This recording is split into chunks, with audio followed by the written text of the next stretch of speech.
Transformation of the sentence में हम remove to यानी टू को हटा करके हम सेंटेंसेस कैसे पूरा करते हैं, ठीक है, कैसे उसको हम चेंज करते हैं। तो चलते हैं वीडियो की तरफ, ज़्यादा देर नहीं करते हैं और मैं पूरी उम्मीद करता हूं कि आप लोगों को मेरी वीडियो बहुत अच्छी लगेगी, ठीक है।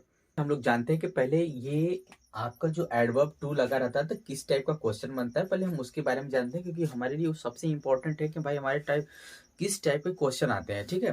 तो देखिए, एडवर्ब टू को हटाकर वाक्य का रूप बदलना, ये तो हमको रूल में पढ़ना है कि जिस सेंटेंस से टू लगा होगा हम उस वाक्य को बदलेंगे और उसको हम बदलेंगे, ठीक। तो देखिए, बहुत से वाक्यों में टू का प्रयोग होता है तो हम दो भागों में, कितने भागों में, दो भागों में हम उसे बांट सकते हैं। तो देख लेते हैं कैसे होता है। देखिए, टू के पश्चात एडजेक्टिव और एडजेक्टिव के पश्चात इन्फिनिटिव का प्रयोग होता है।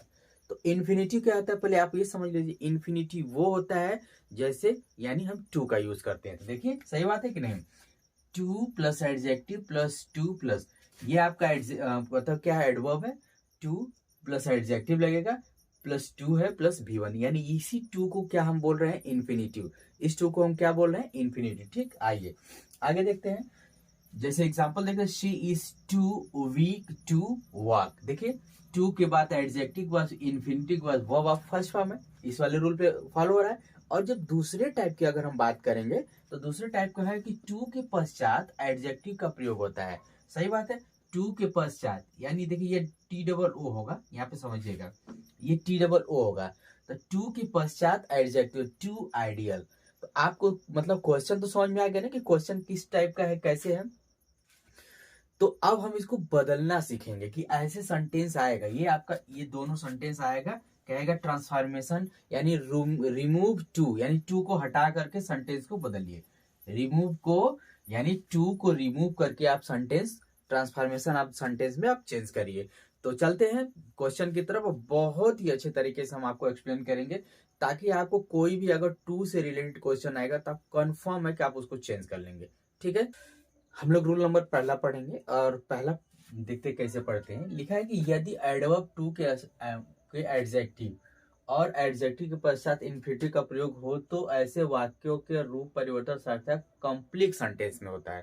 तो ये तो आप जान गए कि ऐसे सेंटेंस को जो हम टू को रिमूव करेंगे तो वो किस टेंस में बनाएंगे, किस सेंटेंस में, कॉम्प्लेक्स सेंटेंस में। हालांकि हम आपको जब सिंथेसिस पढ़ाएंगे तो सिंथेसिस कितने प्रकार का होता है ये हम आपको बताएंगे, ठीक है। अब यहां पे हम लोग देख लेते हैं, ठीक। यहां पे देखेंगे इसमें एडवर्ब के स्थान पर सो का प्रयोग करते हैं, ठीक। एडवर्ब, एडवर्ब क्या, एडवर्ब ये टू के स्थान पर। देखिए यहाँ पे तो पहला रूल हम देखते हैं, कह रहा है कि पहले हम जैसे जैसे रूल बना है हमारा हम वैसे वैसे यूज करते हैं। तो हम यहाँ पे पहले ही है तो ही लिख दें, दो क्वेश्चन, एक क्वेश्चन ये क्वेश्चन ये है, ठीक है। उसके बाद इज है तो इज लिख देते हैं। यहां तक क्लियर है। देखिए यहाँ पे क्या कह रहा है, एडवर्ब टू के स्थान पर सो का प्रयोग करेंगे, तो कर लेते हैं सो का प्रयोग। अब क्या कह रहा है, ओल्ड को तो उसी तरह फिर छाप देंगे, ठीक। वाक्य में प्रयुक्त विशेषण के पश्चात दैट का प्रयोग करते हैं। तो विशेषण ये आपका ओल्ड है, ओल्ड विशेषण को हम बोलते हैं एडजेक्टिव, ठीक है, एडजेक्टिव। तो ओल्ड क्या है, एडजेक्टिव है। इसके बाद किसका यूज करने के लिए बोला है, ये दैट का यूज, तो हम दैट लगा लेते हैं, ठीक। फिर कह रहा है उसके पश्चात ही see it they I we में से कोई एक पहले क्लास, ठीक है, पहले क्लास के कर्ता के अनुसार प्रयोग करते हैं। तो पहला क्लास तो ये है ना, इसका जो कर्ता है यानी सब्जेक्ट क्या है, सब्जेक्ट आपका ही है, तो यहाँ पे हम क्या लगा देंगे, ही लगा देंगे। ये भी आप समझ गए। चलिए, टू के स्थान पर प्रेजेंट टेंस में, यानी ये वाला जो टू है, ये वाला टू है, टू के स्थान पर प्रेजेंट टेंस में कह रहा है कैन नॉट और पास्ट टेंस में कुड नॉट का प्रयोग करेंगे। तो यहां जो टू लिखा है तो हम यहाँ पे क्या लिखेंगे, कैन, यहां पे हम नीचे लिख दे रहे हैं इसको, कैन नॉट, यहां तक हो गया, कैन नॉट। अब उसके बाद वर्ब है तो आप रन यूज कर लीजिए। फिर से समझ लीजिए सेंटेंस है कि ही और इस टू को हटाएंगे तो सो लगाएंगे, ओल्ड को उसी तरह लगा देंगे। इस टू को हटाएंगे, इस टू को हटाकर हम दैट का यूज करेंगे।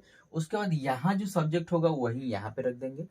फिर कह रहा है कि आप तो ये समझ गए आ गए। उसके बाद अगर ये प्रेजेंट टेंस में होगा, यानी देखिए इज क्या है प्रेजेंट टेंस में, तो प्रेजेंट में है तो कैन नॉट लगाएंगे, अगर वाज होता तो कुड नॉट लगाते। तो कैन नॉट रन, क्योंकि टू आपका निगेटिव वर्ड्स होता है, इसकी हिंदी हो रही है वो इतना कमजोर है कि वो चल नहीं सकता। ठीक, आइए दूसरा देखते हैं। The father was too weak to control his sons. उसके पिताजी यानी पिता बहुत कमजोर हो गया है कि अपने पुत्रों को कंट्रोल नहीं कर सकता। ये समझ पा रहे हैं आप लोग?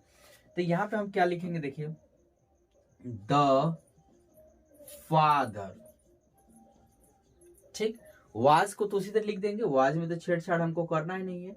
टू को हटाएंगे तो कहा गया है सो लगा दिए, क्या लगाएंगे, सो। ये भी समझ गया आप? वीक है तो वीक को तो हमको छेड़छाड़ करना ही नहीं है। इस टू को हटाएंगे तो यहाँ पे दैट लगाएंगे, क्या लगाएंगे, दैट लगा देंगे। अब यहाँ पे सब्जेक्ट क्या है आपका, द फादर। तो फादर यहाँ पे नहीं लगाते, फादर क्या मेल होते हैं, मेल के लिए ही लगाते हैं, तो यहाँ पे हम क्या लगा देंगे, ही।